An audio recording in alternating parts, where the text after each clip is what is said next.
Pababagsakin nila Tanggol ang mga negosyo ng mga Kabalyero at Montenegro. At samantala, nilinis kaagad ni David ang ebidensyang makasira sa kanyang plano. Pero nagtataka naman siya kung bakit hindi pa siya kinompronta ni Marites nang sila'y nakausap patungkol ito sa sinabi ni Ramon. Kahit kampante naman itong si David na magpakita kay Rigor na sa kanyang pagkaakala, wala pang sinabi itong si Marites sa kanyang tatay.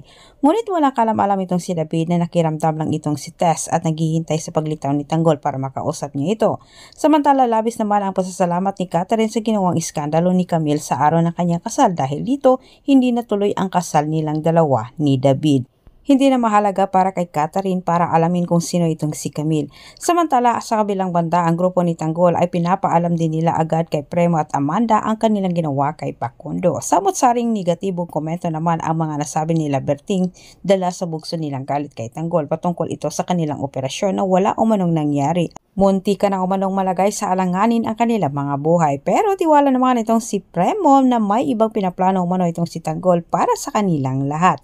Sumulpot ang grupo ni Tanggol at kaliwat kanan din ang natanggap nilang masasamang salita mula kay Amanda at Berting. Pinagalitan niya itong si Tanggol. Pero pinaliwanag naman ni Tanggol kaagad ang magandang dahilan kung bakit niya ginawa ang pagkalas sa grupo ni Marcelo. Ipinakita ni Tanggol kala Premo ang Star of Venus. Paliwanag ni Tanggol ang dahilan niya kung bakit kinuha niya ang Star of Venus. Nararamdaman umano niya na hindi sila babayaran ni Facundo kahit inutakan niya ang mga ito para hindi umano mauwi sa wala ang kanilang operasyon. Dagdag ni Tanggol na gagamitin umano nila ang nasabing brilyante para sa kanilang pagyaman at kailangan nilang pagplanuhin ng mabuti kung paano nila palaguin ang perang ito.